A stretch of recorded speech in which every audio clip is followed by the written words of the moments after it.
जी अस्सलाम वालेकुम दोस्तों, जनाब मेरे नाल अज मौजूद हैं सैयद रियान शाह बुखारी ते इन्हां दी नज़र एक दौड़ा करदा पिया शाह साहब के तू जो वेखना हा टुर फिर के मेला मुद्दू दिल च वसना नाया नाया दर्द विलावना कसमा ते नाले आप भी फसना नाया। क्या बात है, क्या बात। चलो चल गया है मेरी गुरबत तू बंदे बंदे नू दसना नाया।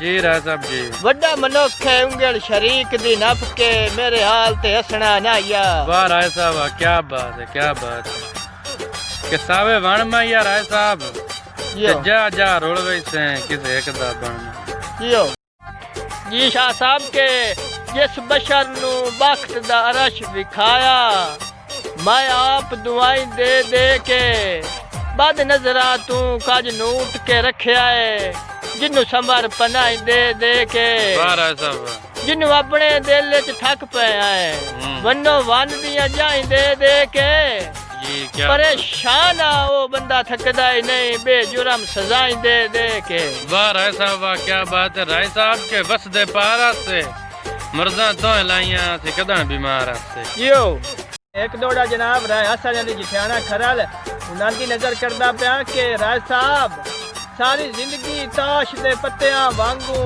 सानू सज्जण वडेंदे रह गए साडे बख्त दे रंग नाल दुश्मनां नू सारी उम्र खिडेंदे रह गए सर शर्म तू नूर समंद ना चाया जेडे सितम करेंदे रह गए दुआ जग लुट लैंदा दुख कोई ना सानू आप लुटेंदे रह गए। आफ्ताब मुगल जिला जेल मुनादी नजर एक दौड़ा करदा पिया के मैथे अजन नाराज है मर्जियां आला है तैथू यार लुकाया की है एक तू ता है मेरी जिंदगी विच तेरे बाज बनाया की है तेरी जात सिवा मैनू ए ता दस मेरा चन सरमाया की है क्यों रोज रोवैना है कमले नू तेरा दर्द वंजाया की है।